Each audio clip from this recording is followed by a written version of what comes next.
Ito nga guys yung biyahe namin pa uwing Bicol. Maraming nagsasabi nga na sobrang traffic daw at maraming lubak tapos maulan pa pauwi ng probinsya.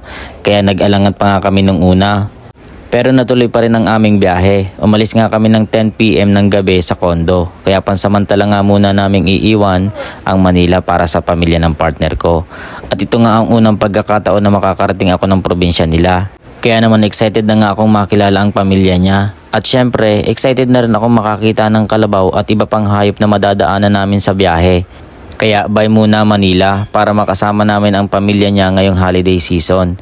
Itong partner ko nga ang nagsisilbing Santa ng pamilya nila. Makalipas nga ang ilang oras naming biyahe ay nakarating na nga kami sa Chaong, Quezon. Ito ang unang Quezon Province na madadaanan pa uwi ng Bicol. Sobrang haba nga talaga ng Quezon kaya kailangan muna namin magpahinga para sa mas mahabang biyahe. Alauna na nga ng madaling araw nang makarating kami dito. At pagkatapos nga ng kaunting oras naming pahinga, ay balik biyahe na kami ulit. At hindi pa nga kami nakakalayo, ay nakaramdam na nga kami ng pagod at inabot na rin kami ng ulan, saka ng lubak-lubak na daan dito sa parte ng Pagbilao, Quezon. Kaya kung kayo din ay magagawi dito, kailangan nyo talagang mag-ingat dahil talagang malalalim ang lubak at pwedeng makasira ng sasakyan. At bago nga kami magpatuloy sa biyahe ay bumili muna ako ng makakain namin at pasulubong na rin sa pamilya ng partner ko.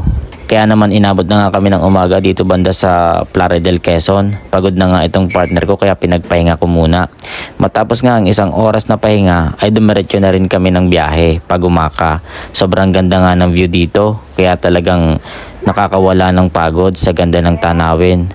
At dahil nga first time ko dito, natutuwa nga itong partner ko sa akin na may kaunting nervyos. Kasi nga, pag nakakakita ako ng kalabaw, ay talagang napapapalakpak ako. Dahilan para mabitawan ko ang manibela ng motor namin. Pero sabi ko sa kanya, pagbigyan niya na ako dahil first time ko to. Makalipas nga ang ilang oras ay nakaramdam na nga kami ng gutom. Kaya naman naghanap kami ng makakainan. At ito na nga ang napili naming lugar para makapagpahinga na rin kami. Sabi nila masarap daw ang bulalo dito, kaya bulalo rin ang inorder namin para mainitan yung katawan namin sa maulan na biyahe. At habang kumakain nga kami ay may nakita akong kambing sa unahan, kaya talagang napapalakpak at napatalon pa nga ako sa tuwa nung makita ko to. Kasi sa libro ko lang to talaga nakikita. At pagkatapos nga namin kumain ay nag-stretching lang ako saglit para ma-ready ang katawan sa mas mahabang traffic sa kahabaan ng Ragay. At ito na nga yung sinasabi nilang magbaon ka talaga ng maraming pasensya dahil sobrang traffic talaga dito sa lugar na ito. Kaya buti na lang talaga nakamotor lang kami. Pinapayagan nila kasi yung mga motor na mag-counterflow. Pero sobrang tagal pa rin talaga ng hinintay namin bago kayo makalabas dito sa traffic. Kaya sa mga babiyahe dyan, pauwing Bicol, mag-ingat po kayo at magbaon ng maraming pasensya tulad ko. At pagkarating nga namin sa bahay ng partner ko ay sobrang pagod talaga ng naramdaman namin. Hindi pa nga ako nakakaupo ay nagtanong na agad sa akin itong kapitbahay nila kung ano daw bang pasalubong ko. Sabi ko, ito pasensya, biskwit, pagpasensyahan mo na. Andito kami ngayon sa kahabaan ng Lupi, papuntang Bicol. Ayan, kung nakikita nyo, sobrang haba ng traffic, bumper to bumper talaga. Halos walang galawan.